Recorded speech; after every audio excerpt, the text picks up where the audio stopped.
Bueno, comencemos con las preguntas laborales. Dale. ¿Cómo empezaste con la música?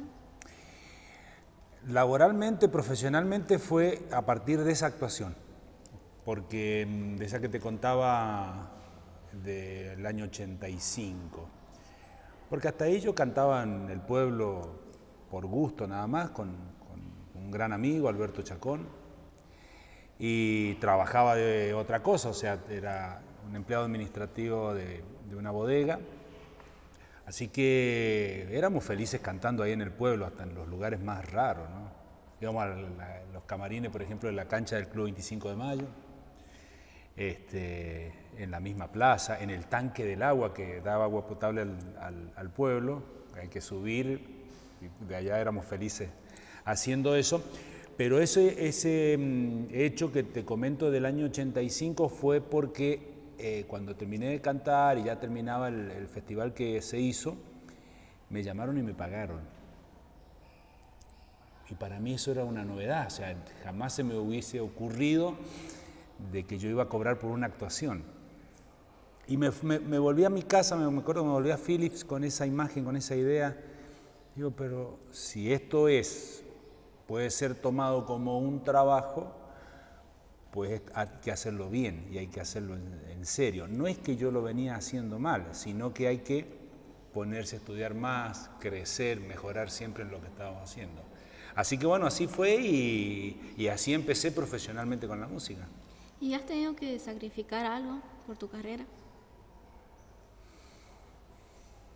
Y por ahí la presencia en la casa. Mira, te cuento una, por ejemplo. Mi hija cumple los años el 20 de julio, el Día del Amigo. Y yo creo que el primer año yo estuve, el segundo año también, pero de ahí pasaron unos 11 años que yo el día de su cumpleaños no estaba en casa, porque al ser el Día del Amigo salía a trabajo, había que ir a cantar a distintas reuniones, y entonces me perdía el cumpleaños de mi hija, por ejemplo.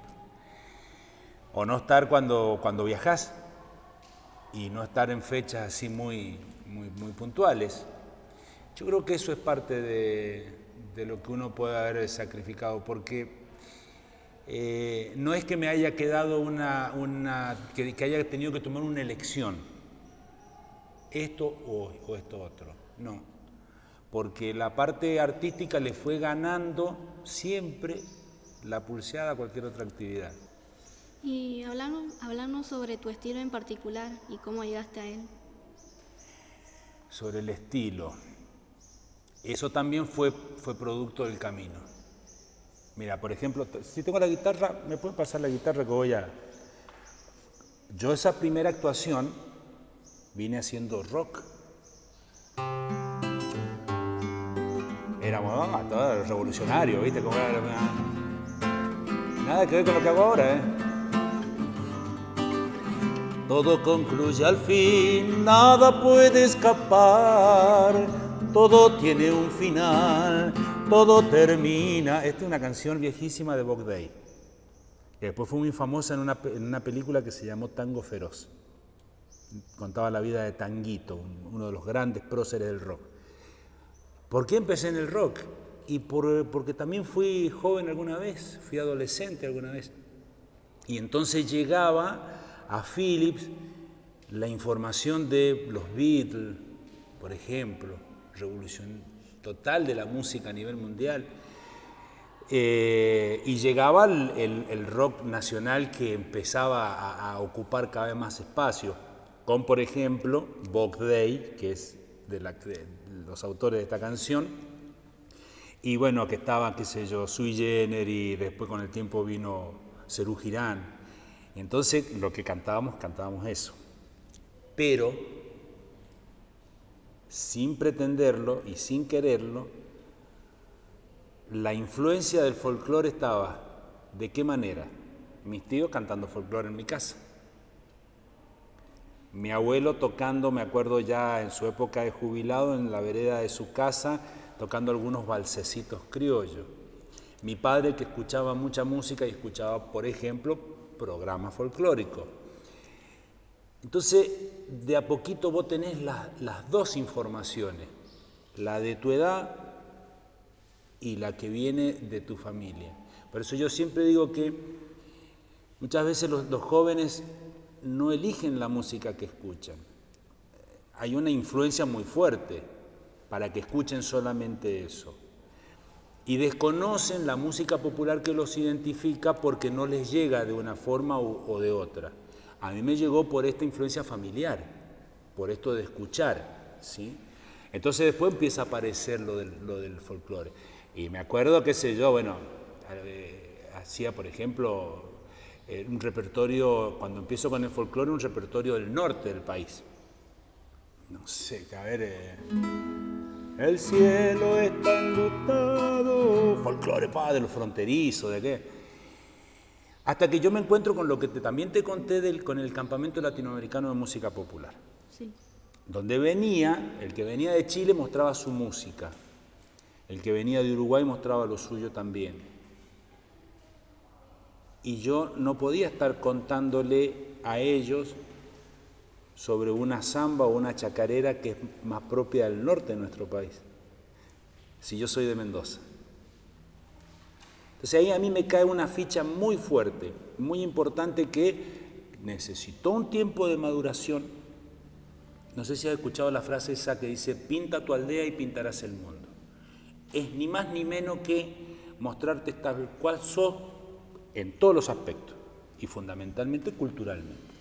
Entonces ahí empieza a aparecer la música cuyana dentro de un contexto de música latinoamericana. O sea, estamos en un continente que tiene su música, estamos en un país que está dividido regionalmente, musicalmente hablando, y de esas regiones yo pertenezco a una. Entonces yo tenía que tratar, humildemente, pero de insertar lo mío, la música de la cual a mí hablaba de mí, en ese contexto de Latinoamérica. Y me acuerdo, por ejemplo, con una mañanita mendocina, acequia mojando el alma. Mira qué frase. Mañanita mendocina, acequia mojando el alma. Ya cuando yo nombraba la palabra acequia tenía que empezar a contarle a los demás qué significaba las acequias, porque las acequias son propias de Mendoza, de San Juan, pero no son propias de todo el país. En el resto del país, sobre todo en la pampa húmeda, ellos tienen la lluvia naturalmente. Nosotros para regar los viñedos necesitábamos las acequias. Ahí empezás a pintar tu aldea. Ahí empezás a contarle vos a la gente qué sos, ¿sí? Y entonces ahí se empieza a definir el estilo. Y no es que yo haga solamente música cuyana o de mi lugar, pero sí que tenga que ver con lo de uno, que sí tenga que ver con tu propia identidad, con tu Philips, del lugar donde nací, con tu Junín, el lugar de donde yo vivo, y con tu región, que es la región de Cuyo, ¿sí? Y sin tener miedo de lo que uno va a hacer musicalmente ni poéticamente hablando. Después con el tiempo empecé a crear yo canciones, muy tímidamente, ¿no? Pero había un repertorio que uno necesitaba sacarlo. Y mira, una de las canciones que a mí más satisfacciones me dio, tiene un poema de un poeta de Rodríguez Peña que se llama Oscar Alberto López, con un gato cuyano de don Glicerio Ortiz Ponce, un músico ya fallecido, que hablan de Junín. Y entonces cuando yo cantaba esto, tiene un poema muy bonito que dice: cuando pases por mi pueblo, déjame de regalo tu palabra, que mis ojos de sueños trasnochados esperan tu llegada con el alba.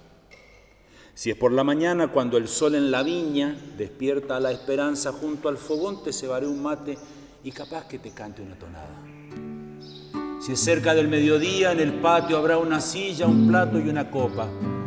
Beberemos un vino y en la mesa larga te contaré leyendas de Junín, de Mendoza. Si por el sendero de la tarde tus pasos siguen al sol camino hacia el Ande, mi casa y mi mano estarán abiertas y a tu llegada se inclinará un sauce. Si pasas por mi pueblo, no lo olvides, tengo un pan, un vino y un poema. Cuéntame de tu sueño caminante y un lecho de viñas te dará mi tierra. Y ahí empezaba. Junín de mi Mendoza, quiero cantarte. Vos decías Junín de mi Mendoza y ya tenías que empezar a contar. Después de esto, ¿dónde Junín? ¿Cómo esto de la viña, del sol? Vos viste que el poema lo dice todo. Sí. Ahí se empieza a gestar el estilo. ¿Y con qué artista desearías componer una canción? O sea que yo me he estado dando los gustos con compositores como Víctor Hugo Cortés, que es también de acá de la región. Él es de la zona de Illagnoni, talentosísimo creador. Eduardo Guajardo, otro talentoso creador, es ya de la provincia de Santa Cruz. Y Carlos Guzmán, Charly Guzmán, de Villa Mercedes. Y alguna que he intentado yo musicalizar. En eso todavía voy muy despacio. Pero ¿con quién me gustaría? Lo que pasa es que siempre he mirado con mucho respeto a los grandes creadores. Hasta con timidez también, si se quiere. Y me da no sé qué, viste, ir con un texto a Jorge Viñas, por ejemplo. Jorge Viñas es uno de los últimos grandes creadores de nuestra región y de nuestra provincia. Pero a Jorge sí me gustaría. ¿Por qué? Porque a mí me animó un comentario de él acerca de un par de canciones mías que grabó otro músico, con textos míos, y que él ha elogiado los textos, pero no a mí, sino lo ha elogiado delante de otra gente. Eso hace que el comentario sea sincero. Sí. Y en función de eso, bueno, me animaría a alguna vez a arrimarle algún texto. ¿Y cómo fue tu última producción? ¿Alguna anécdota que contar? Muchísimas. Por ejemplo, a mí me ha gustado mucho también esto no te lo conté, el trabajo de investigación. La música, sobre todo la música popular, tiene que tener un compromiso permanente de poner en relieve, de hacer visible todo lo que hace a un pueblo. No tiene que ser un mero entretenimiento nada más, tiene que siempre dejar un mensaje. Y entonces esa tarea a mí me gusta mucho, de escarbar, de hurgar en distintos espacios y en distintas situaciones y tratar de publicarlo de alguna manera. Nosotros con los músicos tiene que ver con el disco compacto, ¿no es cierto? Y la última producción es un trabajo que hice con otro músico sanmartiniano, que ahí nos unimos para este trabajo, que es una investigación y puesta en valor de la obra de Félix Dardo Palorma, que queríamos que tuviera mucho más que las canciones conocidas. Por ejemplo, si yo te digo Palorma, a lo mejor a vos no te suena el nombre como tal, pero si yo te digo para el tiempo de cosecha, qué lindo se pone el pago, esa canción la has escuchado seguramente en alguna fiesta de la vendimia, ¿sí? Es un ícono esa canción. Pero si hacíamos solamente eso, hacíamos una cosa fácil, un disco fácil. Y nos propusimos con Oscar investigar, porque Félix es autor de una obra muy grande, entonces tratar de buscar esas canciones que no se conocían y grabarlas en este disco. Y una de las, de las tantas anécdotas de este trabajo, anécdotas maravillosas, es que, por ejemplo, nosotros, se me viene a la memoria, la familia, el hijo sobre todo, nos ayudó muchísimo con darnos este material, pasarnos este material que estaba oculto. Y dentro de los 3 libros de poesía que editó Félix, había un poema que nosotros queríamos incluir. Cuando estoy hablando, ese poema teníamos un artista invitado para grabarlo. Cuando me acuerdo que era un día jueves que lo grabábamos, yo el miércoles, el día anterior, estaba hablando con el hijo y le conté, se me da por contarle, de que al otro día grabábamos un poema. Y él me dice, qué linda milonga, ¿no? No digo, ¿cómo milonga si es un poema del libro? No, me dice, mi padre de ese poema después creó una milonga. Y le digo, ¿dónde está grabada? No, dice, no la grabó profesionalmente. Y bueno, pero ¿y cómo sabemos el audio? ¿Cómo sabemos la melodía? Y me manda una grabación casera vos sos muy jovencita, pero hace unos años atrás existían unos grabadores, una cosa así, ¿no? En casa, que era a cassette. Sí. ¿Sí? Entonces te servía para escuchar radio, te servía para escuchar la música que venía antes en cassette, pero también tenía la posibilidad de grabar. Entonces hacían grabaciones caseras. Y en una oportunidad Palorma ha estado en una guitarreada, en una farra, y se le dio por mostrar eso. Y hubo uno atento y ¡prac! Apretó el rec. Y grabó eso que es único y que después nosotros hicimos una versión. Estamos muy orgullosos de eso porque vos imagínate que eso es un documento. Esa grabación, ese audio que no... Es más, se escucha el ruido de una moto que pasa, porque están de joda, están en una farra.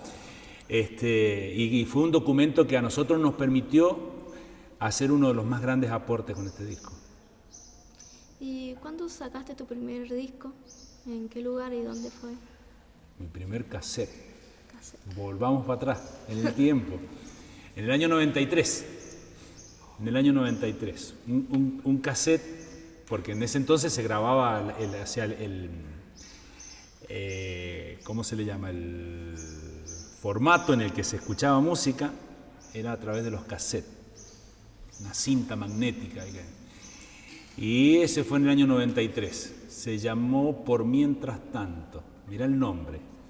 ¿Pero por qué Por Mientras Tanto? Una especie de decir, yo he grabado esto, o sea, este es mi presente, mientras tanto sigo buscando el camino. Así que eso fue en el año 93, que tuvo, bueno, en la tapa una imagen de un dibujo de mi gran amigo de la infancia con el que cantábamos juntos en Philips. Y entonces eso me permitió empezar a sonar en las radios, empezaban las radios en FM, y parece que esto fuera de hace 3 siglos atrás, con todo el avance de la tecnología, y no, te estoy hablando de hace 25 años, en el año 93, marzo, el 20 de marzo, ese sí me acuerdo con fecha y todo, el 20 de marzo lo presenté ese trabajo en el Club 25 de Mayo de Philips. ¿Y te ha interesado otro tipo de música, otro estilo de música? Yo soy de escuchar mucha música, yo no me quedo solamente con el folclore, porque además me perdería cosas maravillosas. Por ahí el rock dejé de escucharlo un poco, y lo escucho obviamente porque mis hijos escuchan rock, ¿no es cierto? Yo me quedé, por ejemplo, hasta Serú Girán, por ejemplo. Para mí, mi humilde opinión es una de las bandas, es la banda más importante que existió en el rock nacional, ¿no? Y siempre hablando de los gustos, que es muy personal de cada uno. Pero me gusta escuchar buen cuarteto, me gusta escuchar buena cumbia. De hecho, yo tengo en mi discoteca en casa, debo tener más de, no sé, 40 o 50 discos de cumbia colombiana, de parte de alguna gira que hice por allá, y me traje mucha música, porque la cumbia para los colombianos es el folclore nuestro, es el folclore propio de ellos, ¿no? Algo de música clásica, sí me gusta escuchar mucha música latinoamericana. No me encierro solamente en el folclore, porque además te perdés muchas cosas maravillosas que hay en cualquiera de los estilos. Sí. La música tiene que ser buena. Y de ahí, después cada uno elige, ¿no? Obviamente a la hora de interpretar, yo me vinculo más por la música folclórica, ¿no es cierto? Pero bueno, si tengo que escuchar, escucho de todo. Y si te llegaras a aburrir de la música, ¿qué otra cosa te gustaría hacer?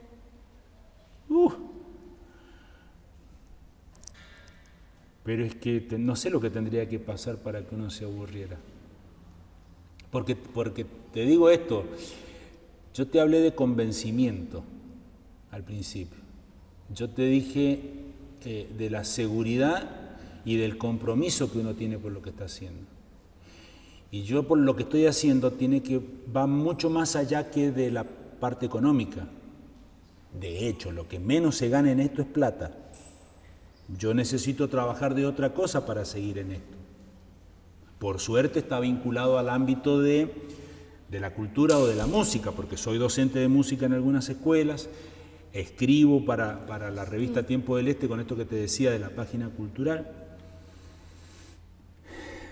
Pero no sé si te podría responder esa pregunta porque no sé qué tendría que pasar, tendría que ser una desilusión.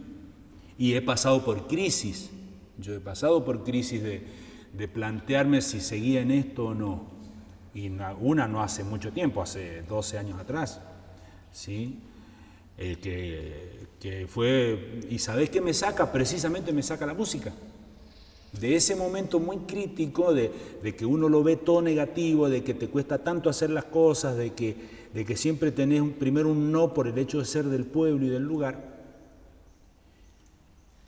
paro un poco y aparece la carrera, la licenciatura en música popular en la Universidad Nacional de Cuyo, con 40 y tantos de años. Y me inscribí y me puse a estudiar música. O sea, la música me sacó de ese momento difícil. Y bueno, y ahora y acá estoy. Por eso digo que, no sé. Y lo que me gustaría hacer, ya no estoy para eso, porque me gustaría jugar al fútbol. No, la verdad que no te sabría responder, me has sorprendido con la pregunta. ¿Y qué tienen en común estas 3 carreras que has elegido? ¿Qué tienen en común? Precisamente que todas están vinculadas a la cultura popular. Insisto con esto, cuando yo hablo de cultura popular, no hablo de cultura de masas, ¿sí? Pero sí de algo que es una tarea que hay que hacer porque hay que dejarla. Hay que dejarla sobre todo para los que vienen. Yo en la escuela, por ejemplo, a los chicos, yo tengo el primer año de la escuela secundaria en música. Entonces yo termino el año trabajando con ellos la composición y la creación de música popular folclórica. Cuando vos le decís esto al principio de año te quieren matar. Cuando vos le haces ver de que una canción los está pintando, los está reflejando, ven la cosa de otra manera y después se terminan sintiendo orgullosos porque dicen, ajá, esta la hicimos nosotros, ¿sí? Entonces uno tiene que despertar eso y no con el tema de que dejen lo que están escuchando. Insisto en que deben conocer lo que los identifica y los representa como comunidad. Cada uno de nosotros tiene un documento de identidad. ¿Sí? Yo me llamo Roberto Oscar Mercado, tengo mi número de documento. Esa es mi identidad personal. Pero después tengo un panorama cultural que me representa como sociedad, como comunidad. Y que no es la cumbia, ni el cuarteto, ni la chacarera, ni el tango, ni la música latinoamericana. Es la música cuyana. ¿Te puede gustar o no te puede gustar? Esas son 2 cosas aparte. Pero uno no puede desconocer que esto que te canté recién, mañanita, mendocina, una tonada, es nuestro ADN, es nuestra identidad como sociedad. Eso debe saberse. Eso debe saberse y debe conocerse. Y después cada uno elige, ¿eh? Eso es lo más importante para poder elegir, es saber qué estás eligiendo y tener todas las cosas sobre la mesa. Ahora, si te ponen una sola, terminás eligiendo en función de lo que después ignorás el resto. Eso por un lado para las escuelas. En la música, bueno, ya te lo conté todo. Sí. Y en la parte periodística también te conté. O sea, a mí no me interesa hacerle una entrevista a los nocheros, a Soledad. No porque no la merezcan, pero ellos ya tienen ganado una presencia a nivel nacional. Ya son conocidos. A mí me interesó, por ejemplo, hace unos años atrás hacerle una entrevista a un tal Javier Díaz, que estaba estudiando cine o que estaba por presentar una película. Y a Javier Díaz lo conocía ¿quién? Su familia y sus amigos. No el resto de la zona este, de que una persona del lugar estaba estudiando cine, imagínate. Puede ser una cosa loquísima. ¿Por qué? Si es su proyecto de vida. Me interesó hacerle una nota a un señor que nunca, se me están viniendo a la mente distintas entrevistas, por ejemplo a un señor Morelo, obrero de viña toda su vida, de la central ahí en Rivadavia, que le gustaba crear canciones y tiene una cantidad de canciones impresionante y nunca se subió a un escenario. Y esas cosas que no tienen derecho a conocerse. Y vuelvo a esto de rescatar, de poner en valor, de que las cosas que da el lugar y que por suerte son muchas, tienen que conocerse. Yo me sentiría muy mal haciendo una entrevista de alguien que ya todos saben hasta los pormenores de hasta qué hora se cuestan, ¿me entendés? O qué les gusta comer. ¿Sí? Me interesa muchísimo eso y como ves, todo va en una misma dirección, todo va en función de la cultura popular.